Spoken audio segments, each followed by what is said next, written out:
Welcome all one more time. The monk had gone somewhere to town, collecting his brains from the ancient times. This music is called a kora, all the way from Senegal. Beautiful story, actually. I was about to share the story with people in the studio. So I get to Usumbeju, somewhere there in the Gori Islands in Senegal, and I see an old man selling beautiful koras. When I paid him, because I wanted one of the koras there. But then I discovered that I don't know how to play a kora, but he said to me that the kora will find you. So I said, play a song. And he played a song on this very kora. And then he wanted to give me a brand new kora, which was actually better than this one.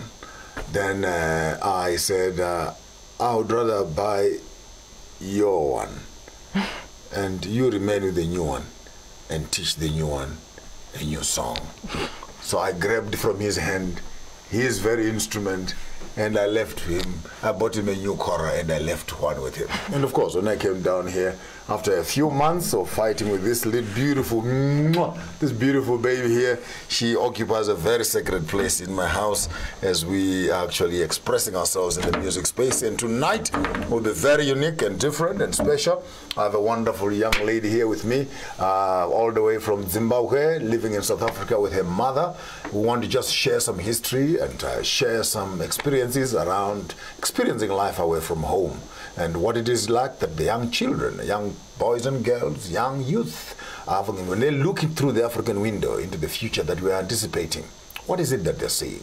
And I think it's important that many times as adults, as I've always said on my program here, it's a waste of time for adults to be spending time talking politics, planning the future for the children, because you're not going to be there when that future finally manifests and unfolds itself. It will be very critical at this particular age actually to begin to place an ear to our own young children and hear what they're saying. And I was just teasing with it before the show here that I have 4 girls. My oldest is 25, the youngest is 17. So you are safe. You are safe and you are fine. And I'm happy to have Tanyaradza Kaseke. Is that so? Tanyaradza Kaseke. Tanyaradza Kaseke. Kaseke. Yes. Kaseke. With us in the studio, taking us through some paces around the great African space. Your program is Sankofa, looking backwards at the future, reflecting on the ancient strength of the past, evaluating the present, and focusing into the future. There you are. Your show. Who is you? What are you? What makes you tick and what keeps you awake at night? And what brings you to my show tonight? My name is Tanyaradza Kaseke. I'm 16 years old, and I guess what brings me to your show tonight is a deep passion for Africa, but also a drive to change the course and the path that Africa is currently on, because I believe that if we don't change the way we think about Africa and if we don't change our ideas, it will be Africa's demise. And ultimately, as you said before, it is the job of the youth to get themselves involved in politics, and it is the job of the youth to educate ourselves on how we can make Africa the continent it is destined to be. What do you think have been contributing factor towards the downward trend of Africa down looking upon herself, to such an extent that we know that the West ambassadors of Africa are Africans, both in terms of our political leaders, in terms of our academicians and etc. Because immediately when they get educated, they want nothing to do with the mainland. But from your own world view, what would you think are some of the downward trend, destructive behaviors of African people when it comes to us as Africans actually being the ones who are destroying themselves? I think definitely the greatest downfall of the African continent is Africa's people, and that is largely due to the fact that the greatest tool that the oppressor has is the oppressed individual, and Africans have still not liberated themselves from our former colonial selves, but moreover, we haven't been able to get to a point at which we understand what it means to be African and what it means to be successful in an African context. So often when we look and when we think of success, we think of what the West looks like, we think of what China looks like, we think of what the USA looks like. But realistically, we can never achieve that level of success because that isn't true or inherent to the context of Africa. So I definitely think we can never have a free, independent, or truly liberated Africa until we have an African people who are proud to be African, but moreover, an African people who aspire to be the truest version of them African, of their African According selves. to you, what does it mean to be African? What does it mean if someone says, here's an African, here's a true African, and here's a fake African? Because there's always those lines where during this month of African tradition, people think just putting a small little flag or a ribbon or a small little bandana on your head, then it means that you're African. You know what I mean? Or carrying a knob carry to work. You know, it's a cosmetic sort of African expression. According to you, what would it mean? What will it entail? What will it encompass for someone to say, here is an African? I think the first step to being a true African, and I think a step that many of us have yet to reach, is to understand that even now what we think of as African and what we see as African is something that has been shaped and changed by the perceptions of the West and the effects of colonization on our people. So it is to understand that the African identity is something that we constantly have to reinvent because it is something that was stripped away from us. And in order to regain that identity and refine that identity, it takes a connection with our past and the education of the younger generations into understanding that this is an identity that has been stripped away right from the very beginning. Therefore, we have to make an effort. You're dealing with damaged goods. Completely. In one way or the other, there needs to be some reshaping, remodeling. And take me through. You're a young person. You're going through the system. You should, as a Pan-Africanist in your own right, you should be meeting hurdles at this very early age. And you would wish we could change this. We could begin to make some impact on this. What are some of those key areas that are actually frustrating you, that if you had power in your hands, you'd be saying, let's alter this, let's change this, let's modify that, let's improve on that, let's discard this, and let's resurrect that. Just on top of your brain. I know I didn't prepare you for this one. But from as a young person going through this colonial system and the impact that you are feeling it having on your own special soul, young as you are, you're already under pressure to do well in school, get a career, get out of my house, start your own life, get a husband, make children, and all these things already in one way or the other. The beginning was to squeeze you towards a certain direction which the environment wants you to move into. What are some of those key critical hurdles that you are meeting as a young person dealing in and living in a space that is neo-colonialistic? I think the first hurdle, and arguably the largest hurdle that exists in the mind of any Pan-African youth, is the education system and the way it is shaped, because our curriculum isn't catered or designed to cater for an individual who wants to see a liberated Africa that is economically successful, one that has individuals who are aligned with principles that we think are inherently prosperous for Africa. We have an education system that is designed to tell individuals that we need to rely on a capitalist system that needs to have a supply of cheap labor constantly, and abusing Africans, the poor. Yes, and exploiting them, and Africans ought not to aspire for greatness, and Africans ought not to aspire for solidarity, and at best when we do aspire for unity and solidarity, it should never be at a point at which we can get rid of the borders which were used to oppress us. So I think at a point at which we cannot change that education system and the way it has been structured, and if we cannot reform an education system that has been in place right from the days of colonization until now, if we can't teach children African literature, if we can't teach children African philosophy, African languages, more importantly, imagine, I mean, the other lady who was here the other day actually telling us that at the university we have English and Afrikaans still as a mediums of education. If 25 years later into independence, and you have 13 other languages that are African languages that are not even appearing on the exam sheet, later on to actually have that language becoming the medium of education, so that the intention becomes to assist the person to understand the subject. But right now, the intention of the subject is for you to understand the market where you are going to be functioning. And at the end of the day, many of our children fall off the cracks. Because if you cannot appreciate and understand Afrikaans, boom, your 20% is off your list. If you cannot appreciate and understand English, boom, another 30% is off. So you are competing now only with 50%. And if you fail on that 50%, you are a failure. You can't make it into the system. Whereas you put mathematics on the thing, which is written in colloquial Pythagoras theorem languages, and you still fail on it again. So maybe, just before we go on the break there, three things are coming up in my mind right now. The first one is perception. The second one is expectation. The third one is expenses. The African child is actually confronted with a great, great challenge. How do we deal with the Eurocentric perception upon our lives? Secondly, how are we responding as young people to the expectations that the academicians and our parents and the government and the community is having on us? Is that perception designed by us, thought through by us, or it comes in as actually an external force on the community? And ultimately, how does perception translate itself into expectation? And how does expectation translate itself into expenses? Now, when a young girl is spending her money, a young boy is spending his money to fulfill expectation, to fit into the perception, are we really free? After the break, we're talking to Tanyaradza Kaseke.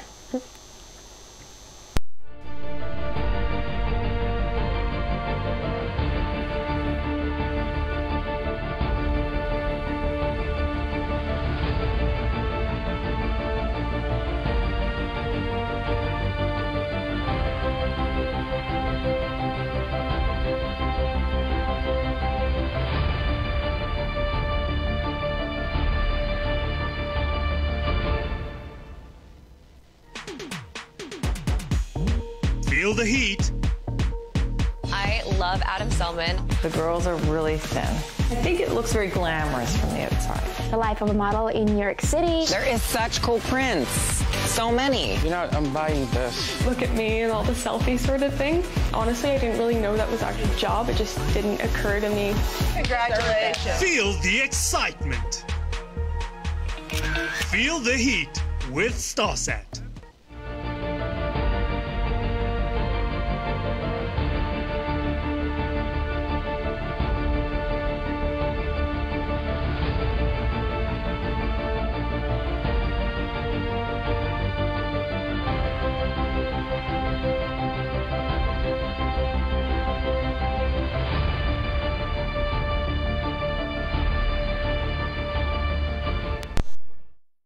My name is Maponga J. Your show is Sankofa, looking backwards at the future. Our guest for tonight is Tanyaradza Kaseke, all the way from Zimbabwe. Take me through your life here in South Africa as a foreign student. How have you experienced segregation, marginalization, being pushed away by local communities simply because you are not South African, but you're African? Can you take me through those paces of your struggle as an African in Africa? Sure. I think it's important to note firstly that by birth I am South African and I have a South African citizenship, but what is strange about the way South Africa has progressed is that regardless of where you were born, regardless of where you've spent the majority of your life, due to your name and your language and your ethnicity, and your historical background. Yes, and your historical background, they choose to brand you as an outsider. They choose to brand you as a foreigner. And because of that, I haven't had the choice to identify as a South African, but rather I've been pushed to constantly have to identify as a Zimbabwean. Take me through. So you're born here. Yes. Your mother is Zimbabwean. Yes. Your father? Zimbabwean. Is Zimbabwean. But you were born here. Yes. By birth. Yes, born and raised on the soil. From zero? From zero. And you still don't feel accepted in South Africa? Nope. I think... Wow. It's due to the fact that... Not South Africa, rather, in Africa. In Africa, I think... You're a stranger on motherland. I think it's due to the fact that we haven't begun to accept that the borders that are currently in place are invalid, and at that point no African will ever feel at home on this continent, but also because we haven't begun to educate people on the fact that there's nothing wrong with being African, because as an African you should never feel like an outsider anywhere on this continent. You should be welcomed first as an African before you are welcomed as a nationality, and that is a value that I think no country on this continent has learned yet, not even the most progressive of the African states. If you had an opportunity of really looking at all these border stories, what would you say to the greater African politicians out there who still idolize false, fake, nationalistic views of putting us and pontificating the greater Berlin Conference and its marginalization and cutting Africa like a cake to small little pieces? If you had an opportunity of re-looking into the greater African political terrain and political maps, what would be your suggestion? I believe that because these borders were put in place specifically for the purpose of oppressing us, they should not exist at all. I think obviously mechanistically it is something that is incredibly difficult to achieve, but my ideal vision for Africa is one where you have one Africa that is separated by no borders and not separated into any separate nation states, one Africa governed by one currency and one government that is chosen by the people. Yeah. One passport. I mean, you look at Americans, United States, for example, it's 52 states.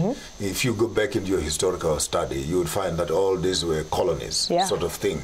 And then at one time, they decided, let's break away all the colonies and let's form one United States. Funny that Africa right now is sitting on 52 states, 54, with the birth of Eritrea and the other country to make them 54. But how funny that America with 52 states, separate states, they used to have their own regulations and everything. They were able to unite and create a superpower. And here we are in Africa, busy managing each other and running in small little countries. And we as countries are dealing with continents. So imagine China is a continent, 1.3 billion people. They sign a treaty with Botswana, 900,000 people. Abuse is rife because there's no way a continent can have a relationship with a country. The demands even of food and space, and it's overwhelming. So in your own words, as I'm listening to you, reflecting on these borders that we have and the impact that it has had on you, you would wish actually that borders could be done away with. Definitely. I think they ought not to exist, but specifically in an African context, beyond the fact that those borders were formed to oppress us, Africa has large capabilities and a large amount of potential as one nation state. We have massive agricultural facilities, we have a large amount of arable land, we have extreme wealth in terms of resources. So beyond the fact that those borders are things that were constructed to oppress us, we ought to do it primarily for the success of the people on the African continent, but also to bring back the people in the diaspora who are afraid to come back to Africa because they believe it is an unsuccessfar continent where they cannot survive. You are not speaking on a small platform. Africa is listening. Presidents are listening. And government officials are listening from far and wide. I want you to share a message, share passion, share your passion. Send a message to the leaders of the African Union. Send a message to Faki this evening, the chairman of AU, and tell him something that you believe as a young person, that Africa needs to be moving in this direction. What would be your advice to Elder Faki sitting up there in Ethiopia on the 18th floor of the African Union building? I believe that African leaders largely need to abandon their arrogance and their ignorance when it comes to dealing with Africa as an entire continent, but also stop relying on the vision of the African Union as the body that is supposed to have Pan-Africanism turn from a dream to a reality, because the reality of the situation is that the Pan-African Union, or the African Union rather, has been in place for many decades now and has achieved almost nothing in trying to make Africa united, and therefore... That was going to be my next question. Because I was going to ask you, in your own study and research, do you find anything that African Union has done? Can in your own reading as a young person, if right now someone mentions African Union, what flagship program flashes in your mind and say, African Union has achieved this? The reality is there's none that I can think of off the top of my head, and that is a shame, because when someone mentions the European Union, for example, the top flagship program that you can think of, or the best thing that they've done for themselves that you can think of, is to get rid of the restrictions of travels between their countries and currency, to make themselves have one currency. And when you think of what the African Union has done, what the African Union has done is taken a dream of Pan-Africanism and perverted it into something that is unable to be realized, because it is in the hands of individuals who don't have to live with the consequences of that dream not being realized. It is in the hands of individuals who are old, they're tired, they are incredibly... It's a retirement village. Yes. For all politicians who are waiting to exhale. No, that reminds me of the song, waiting on the sidelines, just do their last breath. So African Union is a retirement, an old age home. Definitely.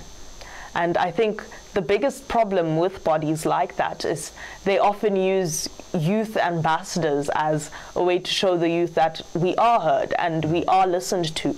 But I don't think youth ambassadors are doing enough, and I don't think having an ambassador will ever be an excuse to say that this is a body that is transformed, this is a body that cares about the visions of young people. Because what an ambassador does is that it tokenizes that person's identity and it makes that individual the voice for a continent which is made up of majority of young people, and those few individuals are supposed to represent the views of the African children and the African youth on all 54 states, and realistically that can never happen, and it will never be true. It just becomes becomes cosmetic. It becomes cosmetic rather than real, because even if you could say you have ambassadors, it's a good idea. Yeah. But if those ambassadors could actually be seen to be doing something, and you could trace back and say, okay, we have an ambassador in Botswana, she has built a village. We have an ambassador in Zimbabwe, she has put gardens.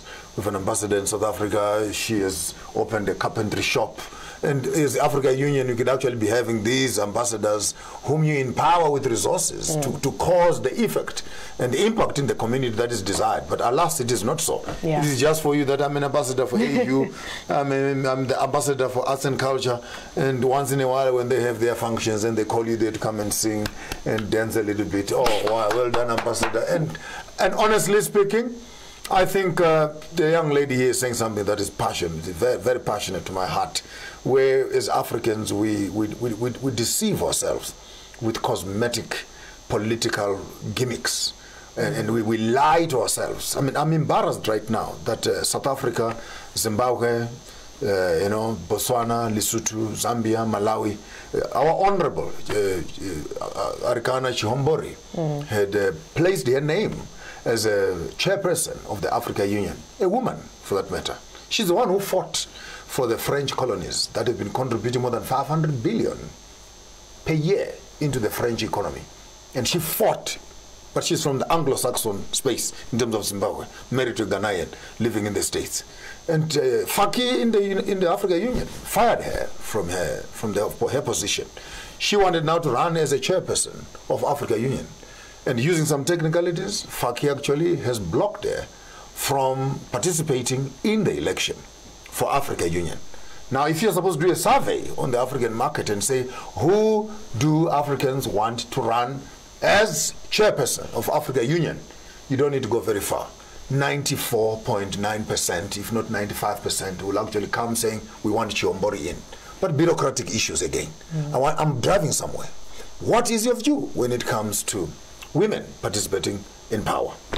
I believe that women are not only capable of holding positions of power in the African Union and in African countries in general, but they are most likely the most capable actors in terms of holding those positions of power, because when a woman speaks and when a woman legislates in terms of issues, she doesn't legislate for herself, but she legislates for her children, she legislates for her family, and she legislates for her legacy. The community. Yeah. And more importantly, we have a legacy of male African leaders who have continued to pass down generations of patriarchy. They've continued to perpetuate these ideas that women will never be good enough to lead. But at the point at which you have a woman in power, that woman is 10 times more likely to deal with issues of gender-based violence, because when she legislates about gender-based violence, she knows, I'm not doing this merely to be seen as a good leader. I'm doing this because this is something that directly affects me. When she's looking at issues of economics with women involved, she's not doing it primarily because she wants to be seen as a good leader, primarily because she wants to get better profit gains and better capital for a company. She's doing it because she knows that as a woman, that is something that directly impacts her. But more importantly, there is something about being in a position where you are oppressed for so long that makes you that much more hungry. And I want you to comment on that same wavelength again. What's your feeling? Because sometimes when you put women into power, or oftentimes, many cases, when women get in power, their desire, some of them, their desire of over-masculating themselves, over-emphasizing the fact that now they're in the masculine space, they want to become more masculine than the masculine themselves was another. I'm the only woman working in a company. I'm the first woman to what.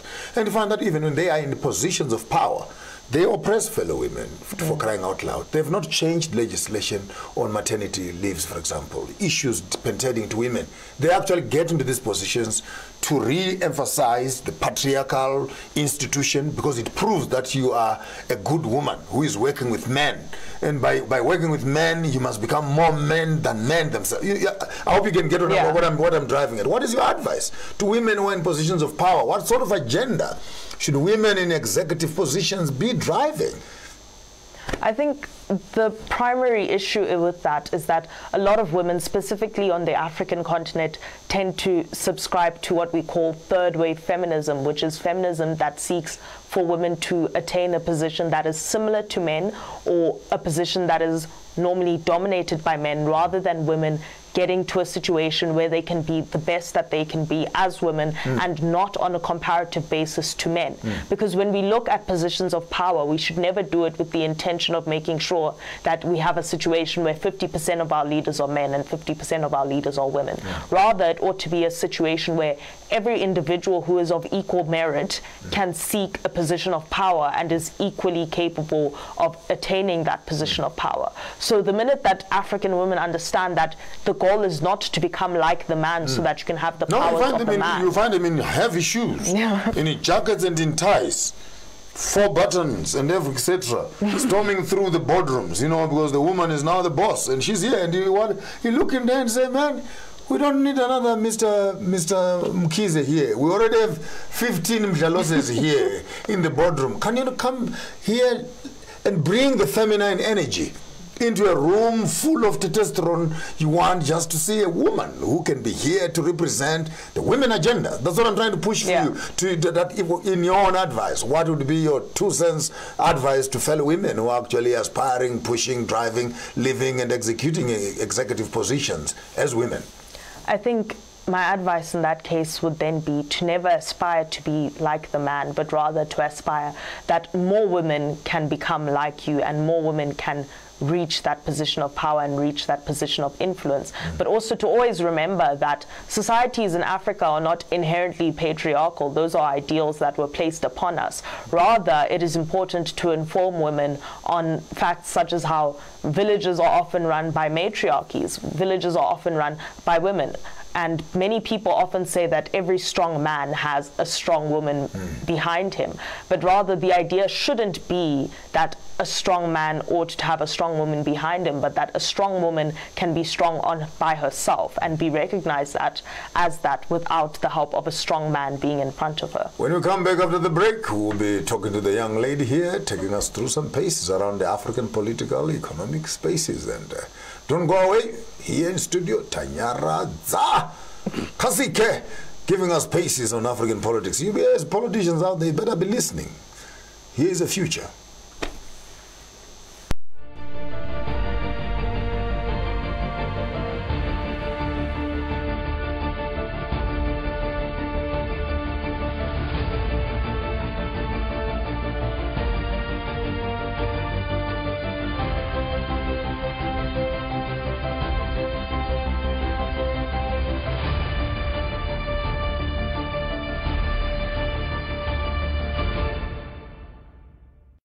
Hello.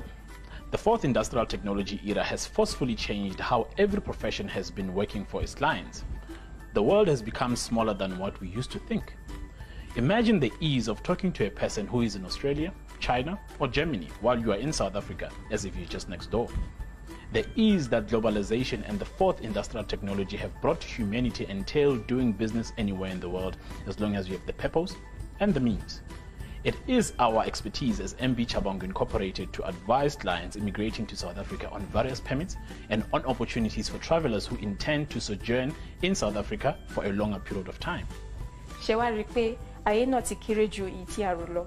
Nítorí náà, ìmọ̀ wa ní ìsìlọ̀ àti òfin àgbáyé ṣe wá ní ọ́fíìsì àkókò lórí àwọn ìṣòwò ilé àti ìgbaniláyé láti gba ìwé ìrìnnà fún iṣẹ́ okòwò.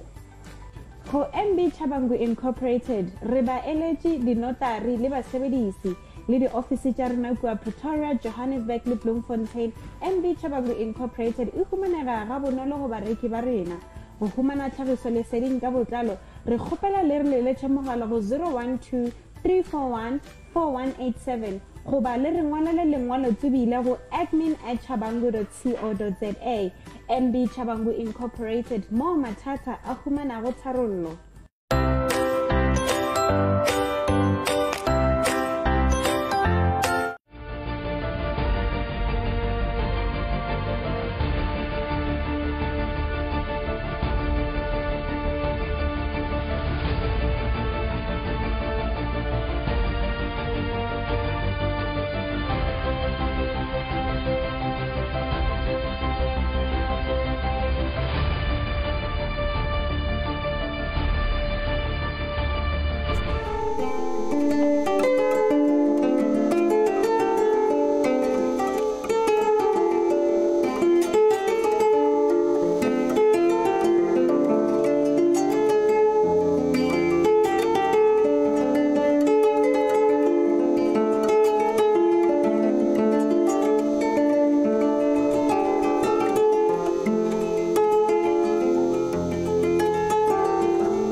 For me, music is more just making noise.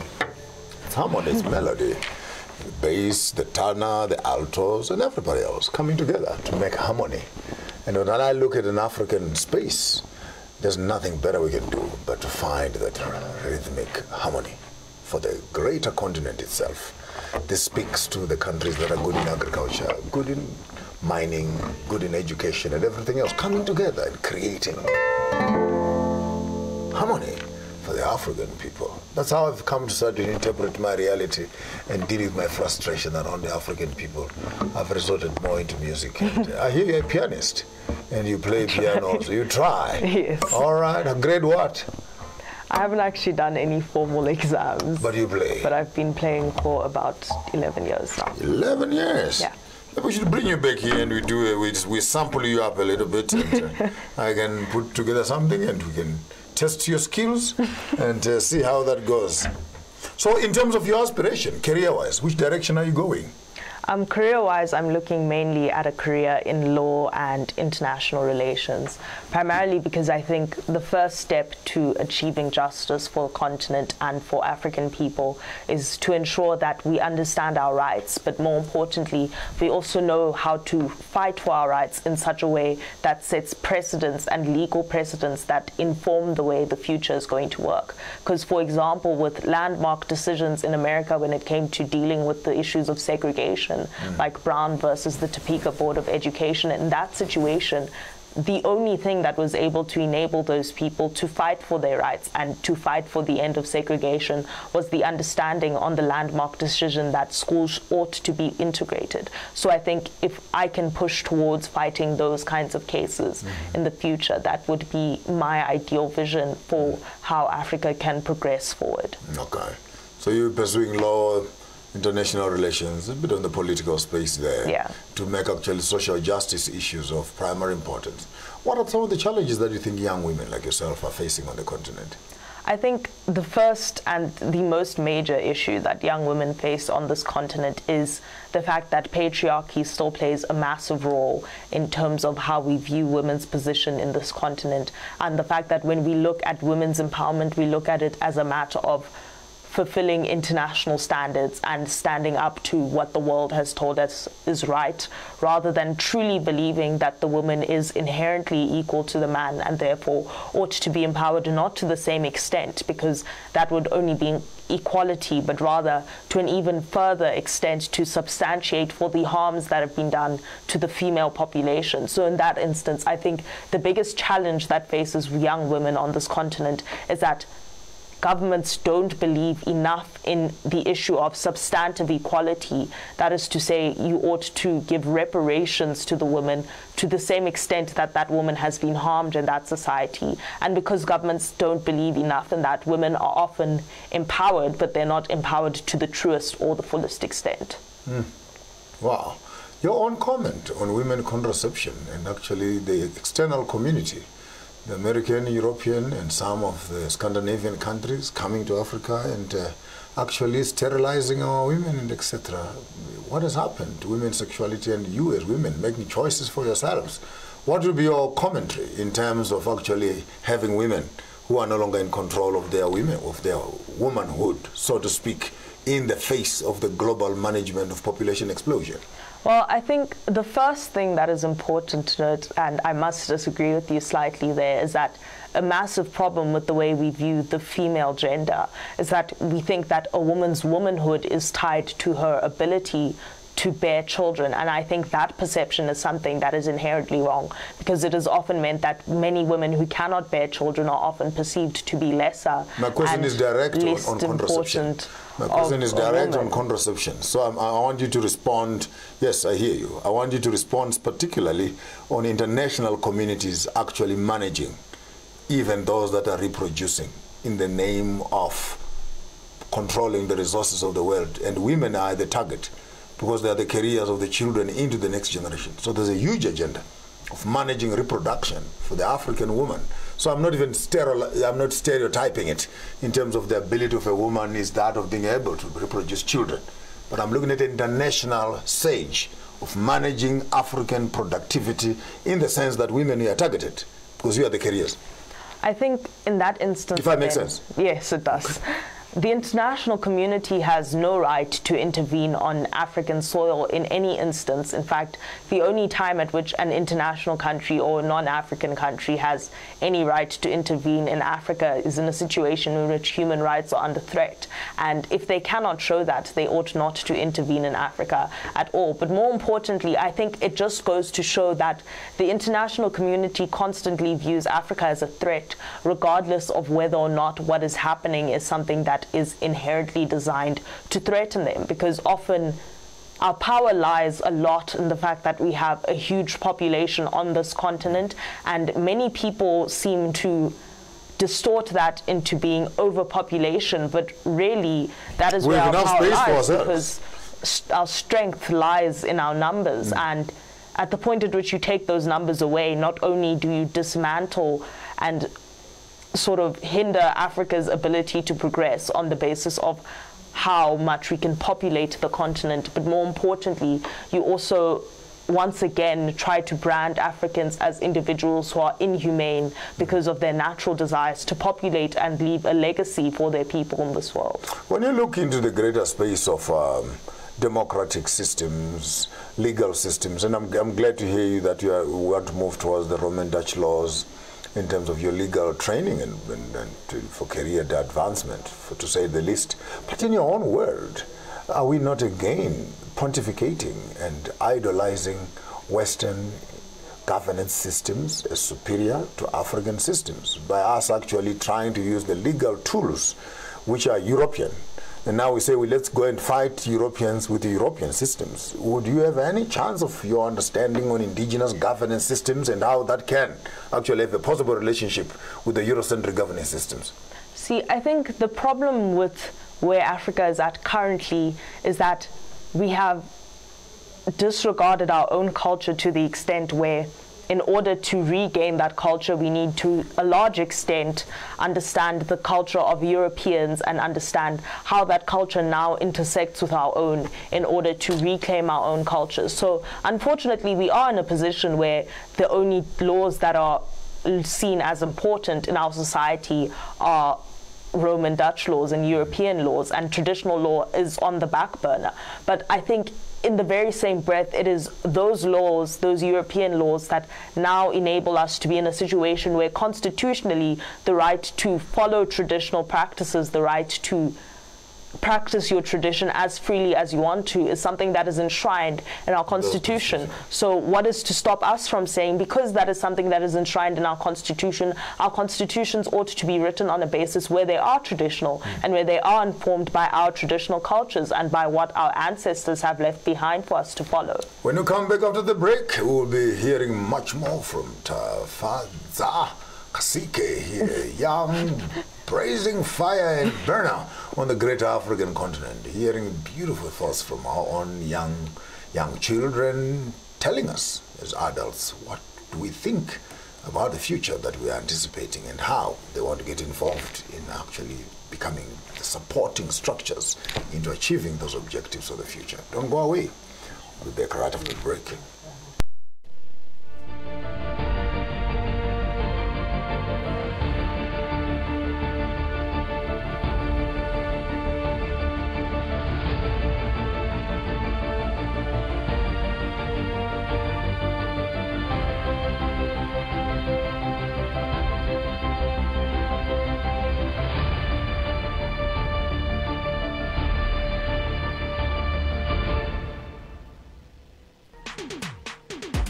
Feel the heat. You said you love me. I do. Sure. Yeah.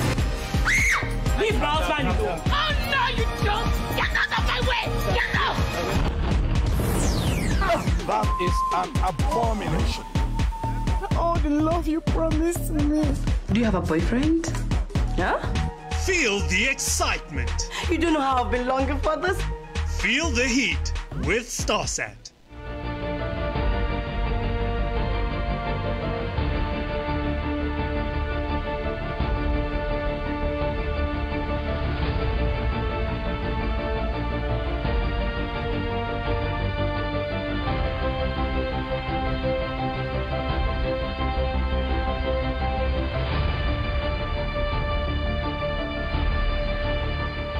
Hey, live again, back with you on your program Sankofa with my guest for tonight, Tafadza.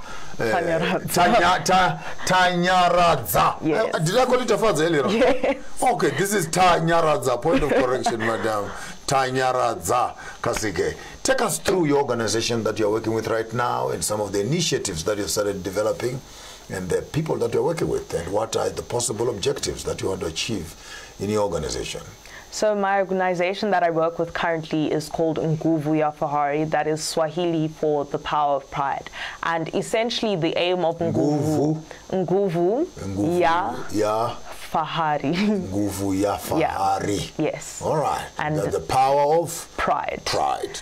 And that is essentially to re-establish the principles of black consciousness and Pan-Africanism that were lost when people like Kwame Nkrumah went out of power, that were lost when people like Thomas Sankara were killed, and that were lost ultimately when Steve Biko died. And that was the last revolutionary leader in my view. So our aim is to continue the legacy of those individuals, but also to take that legacy one step further and reform it to our modern context. So the way we do that is we use our social media platforms to engage with the youth on issues of black consciousness, Pan-Africanism, but more importantly, trying to establish links between the African youth on the continent and the African youth in diaspora, because it is important to note that with black consciousness and with being African and identifying as African, inherent to that is the fact that your ancestry lies in Africa, and at the point at which we can build those links and form those bonds with children overseas of the African continent, we are better positioned to progress Africa. But more importantly, it's also showing the intersectionality of certain issues with Pan-Africanism and black consciousness, because we often don't understand how political many issues are. So like the issue of education, the issue of agriculture, the issue of climate change, even issues as simple as things like music and art are things that are deeply political, and we've made it our job to at least try and inform the youth of. When you look at the greater African Pan-African movement, I have my reservations, maybe just to make the debate more exciting. I have my reservations on Pan-Africanism, because as long as Pan-Africanism wants power and does not want to change the system, you're actually changing hyenas with foxes. So right now, if you take a Pan-African government and you put them into power, and they are sitting into the Western legislation system, they're sitting into the Western education system. You just take any Pan-Africanist right now, be it like BLF, take tomorrow morning, make Matana the president, or take Malema and make him the president. And you look at me and say, Pan-Africanism will work. And I'll tell you, it's a non-starter. Because until we understand how to change the system, leadership is cosmetic. That's my 2 cents. Yeah. I'm just kicking some space into you. So when you even talk about Kwame Nkrumah, for example, Bosinkara, Bonyerere, Bokaunda, and Mugabe, I would stand on my corner and argue just one factor, that in as much as the Pan-African agenda was good, but as long as it desired power to maintain the status quo that was there, there's little change that we have seen and little change that we will see in the future. What would be your response to that? I think it is important to understand that the first leaders of Pan-Africanism were not the be-all and end-all of the movement, nor are they the means to an end for the success of Africa. So I think what they did is that they provided us with ideologies and no doubt that they messed up in terms of fulfilling those ideologies correctly, but they've laid a foundation for a very strong movement to be built. And in the building of that movement, there is nothing to stop the youth now from reforming the way we look at legislature, from reforming the way we look at parliament, from reforming the way we look at governance, and in fact revolutionizing that to suit the Pan-Africanist agenda, because I completely agree that there will never be a situation in which we can truly call ourselves Pan-African when we subscribe to Western forms of governance. There ought to be a transformation in terms to say the least. You have Pan-Africanists who are actually fully acclaimed Marxists. Yeah. You know, Marxist, like I'm a socialist, I'm a Marxist, I believe in. And then I look at this guy and say, which part of Pan-African is Karl Marx? And they're proudly so, because again, this Karl Marxism has become an excitement of political muscle, of understanding socialism, and etc. And he said, you know so much about Marxism, you know so little about Ubuntu. And what would be the difference between Marxism and Ubuntu? If not that actually Marxism is Ubuntu in Module C school. I think the problem with that lies within the fact that we haven't been educated on our African values and what African leaders actually taught, and more importantly, what the ancestors held dear to themselves, that we've looked to what almost symbolizes to us as African in Western contexts. And for many people, that has been Marxism. But in reality, there are lots of values that already symbolize those things within African culture. There's things like cooperative economics that African people have supported for decades. If you remember, Zunde, all these traditional things we used to do, actually indigenous, where families come together to work on a field together, and we bring our tools and help you to harvest or to plow. So we already had some form of infrastructure with labor-intensive strategies of helping us to achieve our objectives. This is where I enjoy my show, where I cut and I shoot some questions out of the blue, you know, and just have fun, because I can, of course. Tell me the 3 top books that you have read, and the impact they've had on you. My 3 top books, I would say, are Things Fall Apart. Chinua Achebe. Yes, the center is no longer holding. Nervous Conditions. Nervous Conditions. And lastly, ironically, the Communist Manifesto. Communist Manifesto. Yes, I think primarily because all those books tell a story of how, firstly, I think Things Fall Apart is something that educated me on how specifically colonization came to take place and why the youth specifically have failed Africa in terms of the youth in that book sort of give birth to the negative manifestations of colonization, but more importantly, the community's lack of faith in tradition is something that ultimately leads to their demise. And Nervous Conditions as well tells the story, and a more modern story of what young women and more importantly young Africans are subjected to in situations where they have to reform their culture and forget who they are in order to assimilate to the world. And the Communist Manifesto, because I think it's important to note that given the transformation of our societies and given that we now live in an Africa that is populated by, the majority of Africa is now populated by black people, it's important for us to move into a place where we can recognize that the history of all struggle is the history of class struggle, and at a point at which we don't support economic freedom, we don't support the transformation of Africa in its entirety. Point taken. Let's move to the next one. President Mnangagwa gives compensation to white farmers. Your comment on that? I completely disagree with President Mnangagwa compensating white farmers. I think more importantly, the way Zimbabwe has approached its liberation struggle is something that is invalid and incorrect from the get-go, because even going to Lancaster House to negotiate for Zimbabwe's independence on British soil and on British terms is something that is inherently incorrect. Quick one, 500 billion goes missing in the president's office. Commentary, you're in South Africa now. I think 500 billion rand is a lot of money to go missing, and it's not something that goes missing overnight. That money ought to be investigated, but more importantly, there's no way 500 billion rand can disappear and no one knows where it went. Someone has to know what's going on, and I think there's a lot we aren't being told. Donald Trump says America for Americans. Your commentary. If African presidents could say the same, what would be the impact?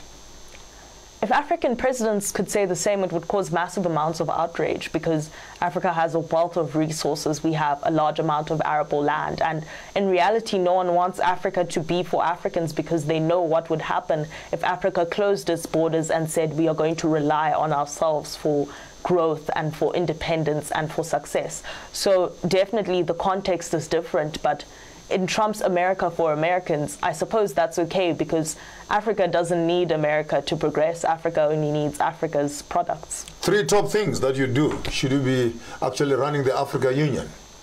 What are the 3 top priority projects that you will embark on to transform the continent? Reforming education, getting rid of borders that exist between the African countries. Reform the education curriculum. Secondly, break down all the borders. Yes, and thirdly, one currency. One currency. Tell people where can they find you if they want to get in touch with you on your blogging spaces and etc. Your handles. You can find me on Tanyaradza Kaseke _ on Instagram. You can find me at Tanyaradza K on Twitter. And my blog is called writingaboutnow.wordpress.com. Wow. There, you have it from a young, beautiful young lady here. I'm feeling a bit old today. Very, but I'm excited. Thank you very much for having spent some time with us, sharing your views and encouraging other youth out there about the greater African agenda. We really appreciate the amount of time that you have spent with us, and thank you also to your mother for bringing you along. And yeah, thank you, Mbokodo Abafazi. We appreciate that. Thank you very much. And your host on this show, Maponga J. Fuzijana chigaramboko garamashamba huda chira na wana wanji makumba mwana mwesende weshano chibwe chiteza chinotezera vari kuri vari pedu vanotamba nacho mutambori paro ware tiswana chigarama uke matanda novora vachere mangoro navafuri vayo wira mti yasvosve Fuzijana chiramba kusesera mponango kubewane masha kumagaro. Until you see you again next time, don't go away, stay around. Other programs are coming up. If you intend to do anything, don't do what I wouldn't do, but if you decide to do it better.